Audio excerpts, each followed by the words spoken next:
Selamat datang di perkuliahan komunikasi data. Jadi ini adalah pertemuan pertama dari perkuliahan ini. Pada pertemuan kali ini yang akan dibahas adalah pengantar tentang komunikasi data itu sendiri. Dan kemudian nanti ada materi tentang beberapa istilah yang biasanya digunakan di dalam komunikasi data. Jadi sebenarnya perkuliahan komunikasi data ini ada kaitannya dengan perkuliahan jaringan komputer, dan saya rasa Anda semua sudah mempelajari sedikit banyak tentang jaringan komputer. Jadi ada mungkin beberapa istilah yang kemudian nanti digunakan di perkuliahan ini. Jadi sebelum kita mulai, jadi perkuliahan ini akan diampu oleh saya sendiri atas nama Ismi Alwia Musdar. Kemudian nanti saya bisa dikontak di email yang ada di slide ini.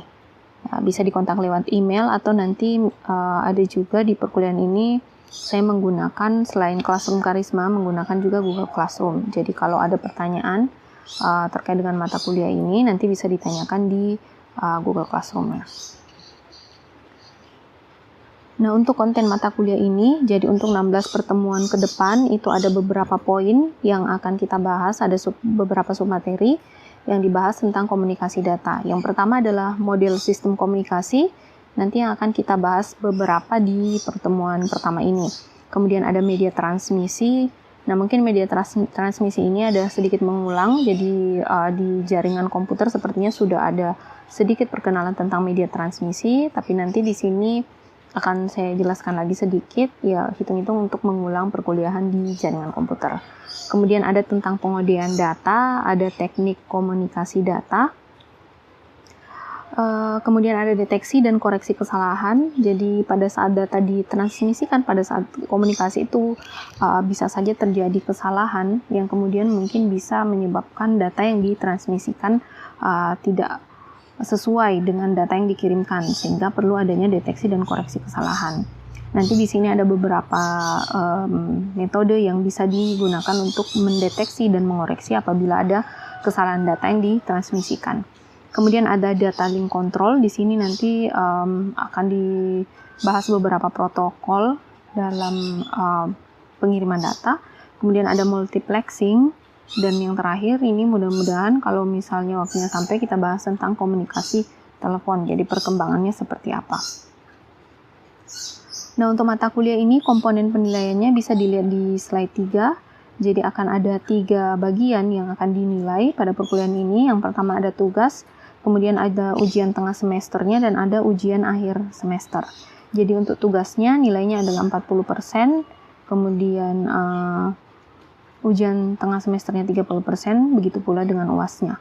Nah, untuk range nilainya, jadi bisa juga dilihat di situ. Kalau Anda ingin dapat A, nanti range nilainya antara 80 sampai 100. Jadi kalau misalnya tugasnya baik, kemudian hadir di UTS dan UAS, itu bisa kemungkinan besar mendapat nilai A.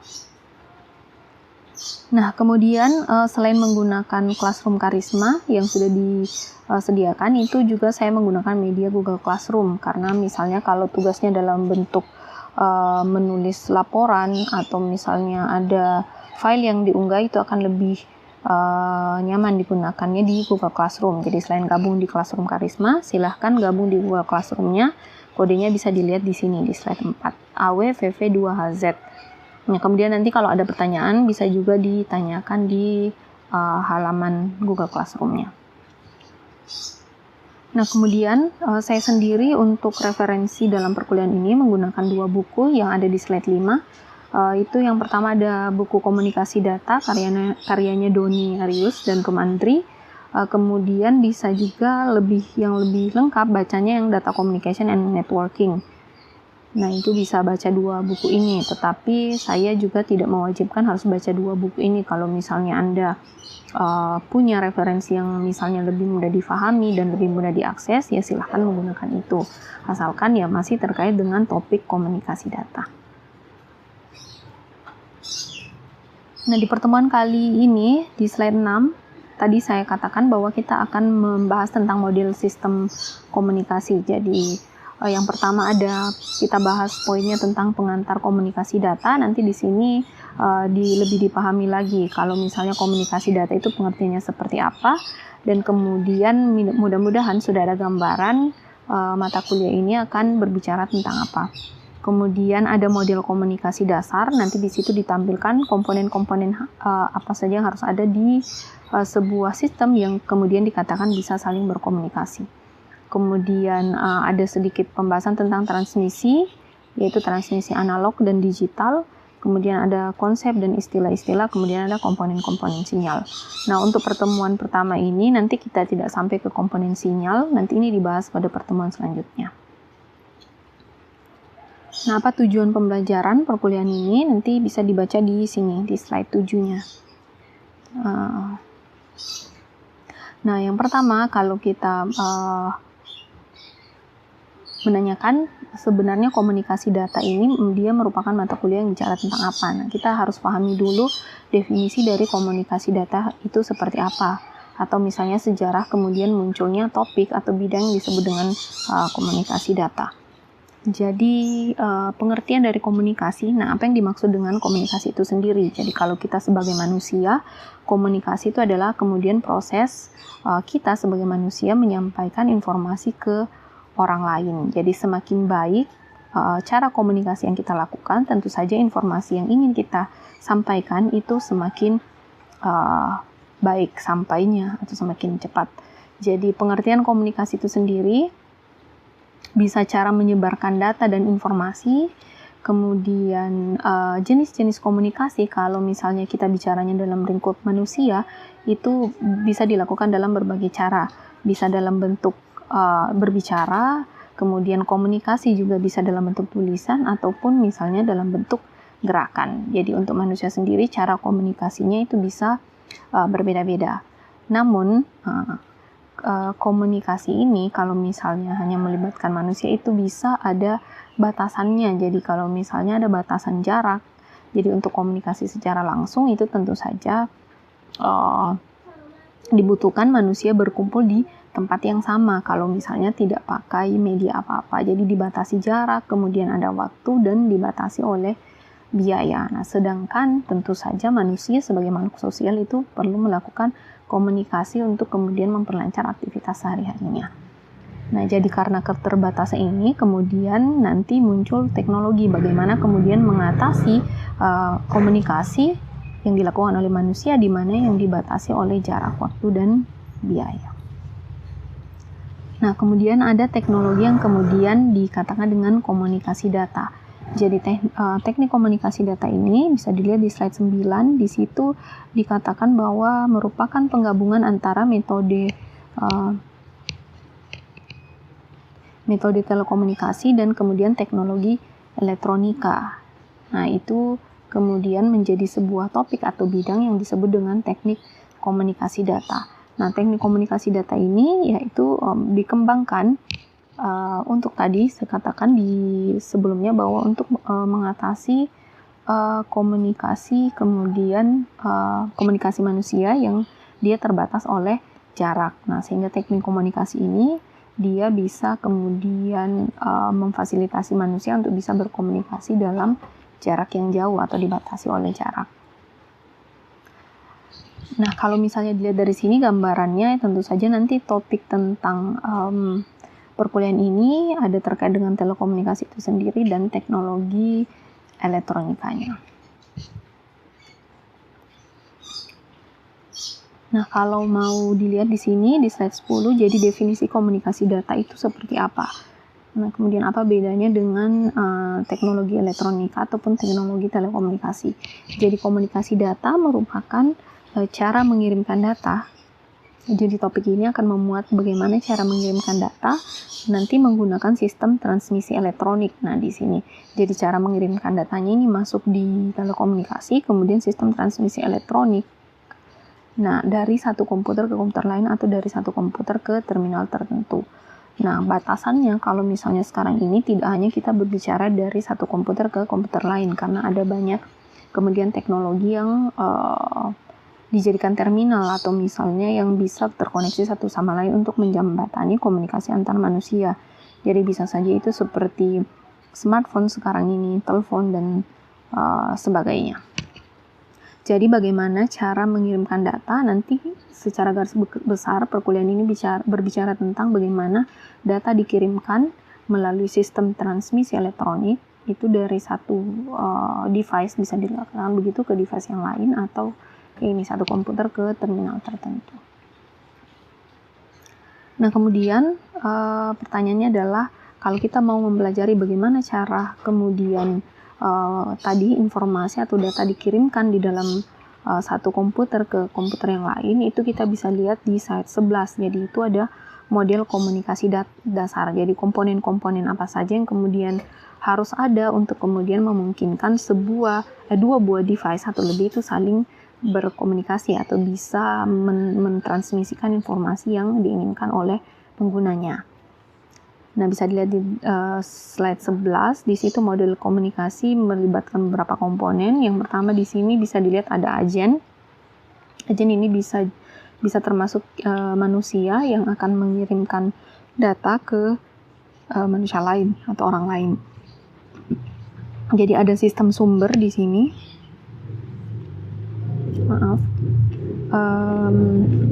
Ada sistem sumber, kemudian ada sistem tujuan. Nah, di sistem sumber itu ada dua hal. Jadi ada input device, perangkat yang kemudian menginput data, kemudian ada perangkat yang disebut transmitter. Nah, kemudian ada media transmisi. Media transmisi ini yang kemudian nanti menghubungkan antara satu device ke device lain atau tempat data akan disalurkan atau ditransmisikan. Kemudian ada di sistem tujuan. Sistem tujuan ini adalah komponen yang kemudian menerima informasi. Nah, itu ada receiver, kemudian ada output device. Output device ini yang kemudian langsung terhubung ke agennya. Nah, kemudian yang perlu digarisbawahi di dalam model komunikasi itu kan mengirimkan data dan informasi. Nah, datanya dalam bentuk apa?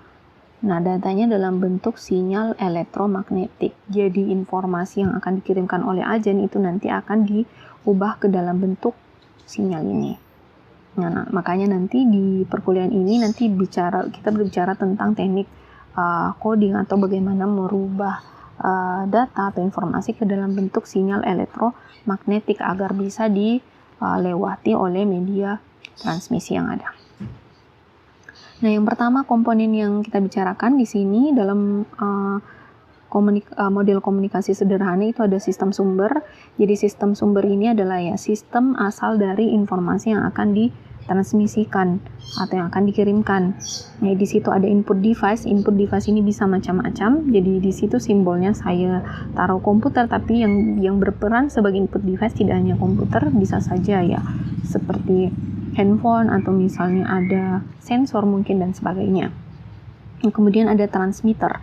Transmitter ini kemudian nanti yang berfungsi untuk mengubah data yang ingin dikirimkan atau informasi kemudian dimodulasikan, diubah formatnya sesuai dengan media transmisi yang akan dilalui oleh data tersebut. Nanti akan dirubah ke dalam sinyal elektromagnetik.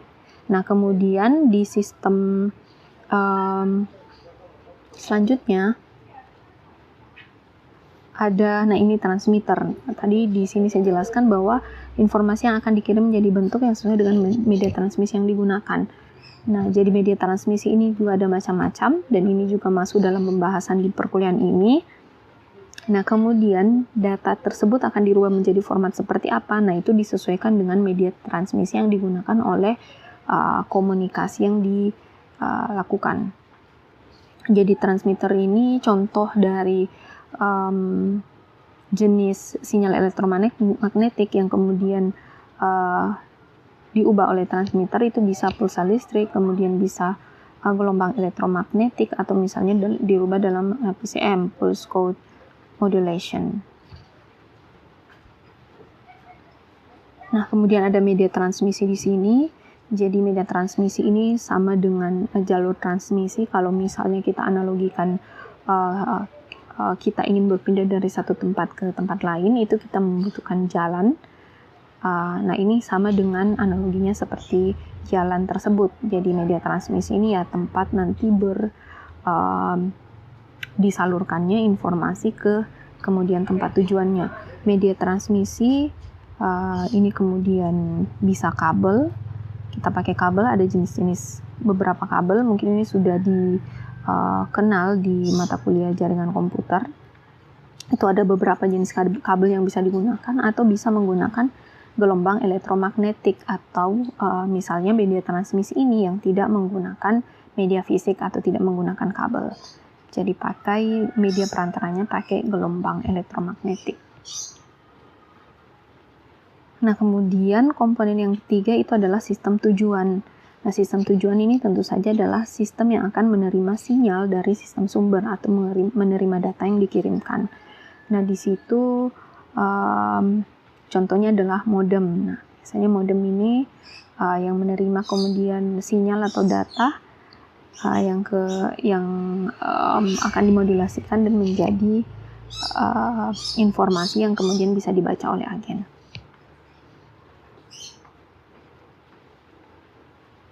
Nah, jadi di situ sudah kelihatan bahwa dalam membangun sebuah model komunikasi atau di dalam model komunikasi itu sendiri, dalam komunikasi data itu ada 3 komponen penting, atau bisa saya katakan ada 4, termasuk dengan datanya. Jadi ada sistem sumber, ada sistem tujuan, dan kemudian media transmisi, dan kemudian ada data. Nah, ada beberapa hal kemudian istilah-istilah yang perlu difahami atau nanti ini akan banyak dibicarakan di perkuliahan ini terkait dengan komunikasi data. Bisa dilihat di slide 15, di situ ada beberapa hal penting. Jadi ada media transmisi, ada kapasitas data, ada tipe saluran transmisi, ada mode transmisi, kemudian protokol, kemudian ada check error atau penanganan kesalahan. Nah, poin-poin ini adalah poin-poin penting di dalam komunikasi data, dan kemudian nanti juga akan dibahas di 15 pertemuan ke belakang di perkuliahan ini.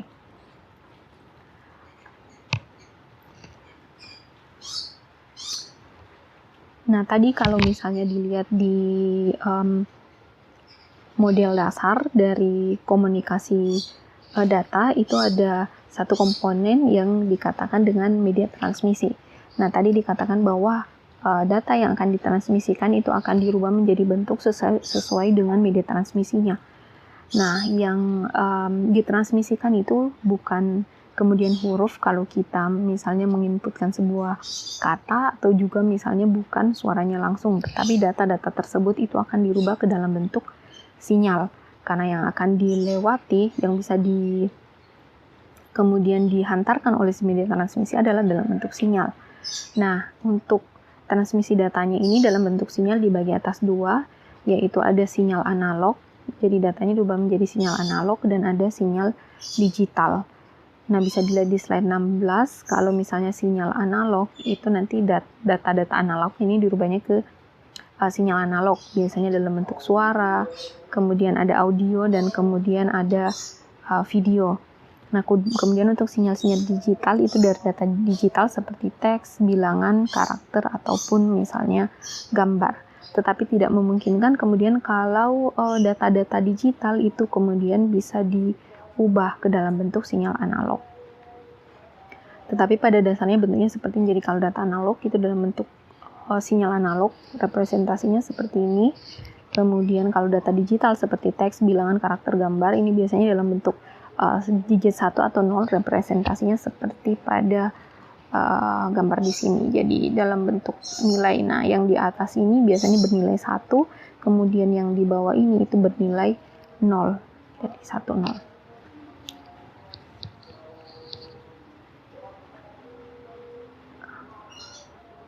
Oke, kita lanjut ke konsep dan istilah. Yang pertama, tadi sudah banyak dibahas yang disebut dengan media transmisi.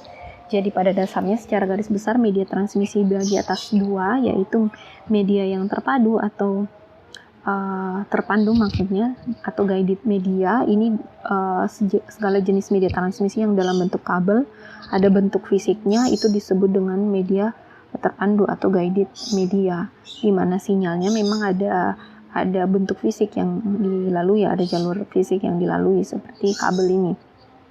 Bisa UTP, atau misalnya ada koaksial atau misalnya pakai yang fiber optik.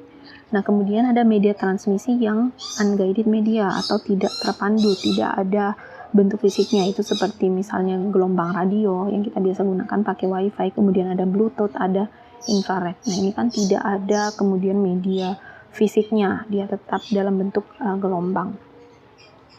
Kemudian ada direct link, ini adalah jalur transmisi antara dua perangkat tanpa perangkat perantara, kecuali adanya amplifier atau repeater. Nah, ini kalau jalur transmisi antara dua perangkat itu tidak ada perangkat lain yang yang sebagai perantara, kecuali misalnya amplifier atau repeater yang berfungsi untuk menguatkan sinyal. Ini disebut dengan direct link. Kemudian ada istilah, ini mungkin sering didengar, yaitu bandwidth. Jadi bandwidth ini biasanya lebar, bisa dikatakan lebar saluran transmisi atau berapa kemudian volume yang bisa dialirkan oleh data. Atau kalau misalnya dibawa ke sinyal, berapa kemudian range sinyal tersebut dalam bentuk hertz. Dari berapa sampai kemudian dari berapa. Nah, kalau misalnya sinyal analog itu satuannya pakai hertz. Kemudian kalau misalnya yang digital itu pakai bps atau bit per second.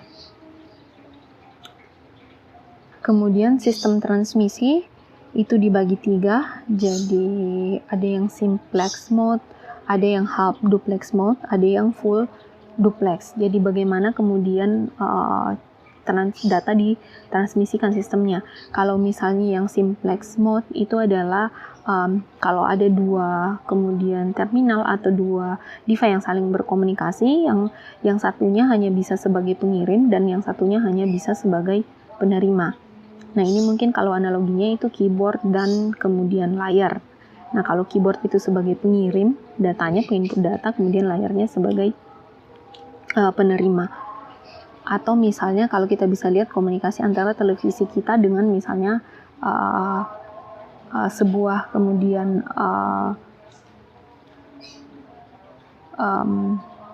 stasiun penyiaran. Jadi kalau televisi itu sebagai penerima, kemudian nanti dari stasiun televisinya itu sebagai pengirim. Jadi si televisi tidak bisa kemudian sebagai pengirim data. Nah, ini jalur komunikasinya atau sistem transmisinya menggunakan yang simplex mode. Kemudian ada yang half duplex mode. Jadi ada dua device yang saling berkomunikasi. Itu bisa kemudian sebagai pengirim, kemudian bisa juga sebagai penerima dua-duanya. Tetapi dalam satu waktu komunikasi itu tidak bisa berperan ganda. Jadi kalau misalnya dalam satu waktu, satu sebagai pengirim dan satu sebagai penerima. Kemudian kalau ada komunikasi lain bisa lagi yang misalnya sebagai pengirim, kemudian sebagai penerima. Tetapi komunikasinya tidak bisa terjadi secara bersamaan. Nah, ini contohnya mungkin kalau kita analogikan sebagai jalanan dua arah, tetapi kemudian jalanannya sempit. Jadi kemudian istilahnya bisa dibuka tutup jalannya. Jadi kalau misalnya ada yang lewat dulu, misalnya dari arah timur misalnya, kemudian nanti di stop yang dari arah timur, kemudian baru bisa lewat lagi yang dari arah barat. Atau kalau misalnya teknologi itu pakai walkie-talkie. Nah, kalau walkie-talkie itu kan kemudian komunikasinya harus saling bergantian, jadi tidak bisa kemudian saling komunikasi satu sama lain. Atau misalnya ini komunikasi antara manusia. Nah, ini kalau kita komunikasi sebagai antar manusia ini sebenarnya modenya yang half duplex. Jadi kalau misalnya ada yang satu berbicara, satunya harus jadi pendengar, kemudian nanti saling bergantian lagi. Kalau yang satunya bicara, yang lainnya kemudian yang mendengarkan. Nah, ini komunikasi seperti ini, sistem transmisi data yang seperti ini disebut dengan half duplex mode. Kemudian ada yang terakhir, yang full duplex mode. Jadi secara bersamaan, satu perangkat itu bisa mengirimkan sekaligus juga bisa menerima. Ini diakomodir sama sistem transmisinya. Nah, ini kalau device sekarang yang kita punya itu kan bisa dalam satu waktu kita mengirim, kemudian bisa juga menerima secara satu kaligus. Nah, ini sistem transmisinya disebut dengan full duplex. Nah, tetapi kalau misalnya kita komunikasi antar manusia, kemudian kita menggunakan mode yang full duplex ini, nanti informasinya bisa tidak misalnya tidak sampai seperti itu. Kalau misalnya semuanya bicara secara bersamaan itu justru tidak bisa diterima. Tetapi kalau device, jalur komunikasi yang bisa mengirim dan menerima secara bersamaan itu disebut dengan full duplex. Nah, kemudian istilah yang lainnya ada yang disebut dengan carrier signal atau sinyal dasar pada transmisi analog atau sinyal pembawa. Nah, di sini saya perlihatkan seperti ini.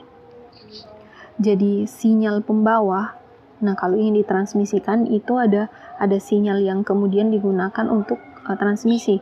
Nah, kemudian pada saat ada datanya nanti baru kemudian sinyalnya dirubah. Perubahan sinyal ini bisa dilakukan dengan dua cara, codingnya ada yang AM, jadi perubahannya pakai amplitude modulation, ada yang FM, jadi yang perubahannya adalah frequency modulation. Nah, ini nanti kita berbicara tentang modulasinya. Jadi sinyal yang belum ada datanya, itu disebut dengan carrier signal seperti ini, jadi sinyal yang akan membawa informasi.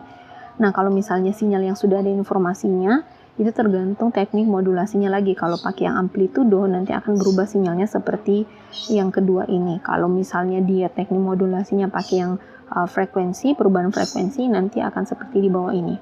Tetapi yang disebut dengan carrier signal atau sinyal pembawa atau sinyal dasar itu yang ada di atas ini.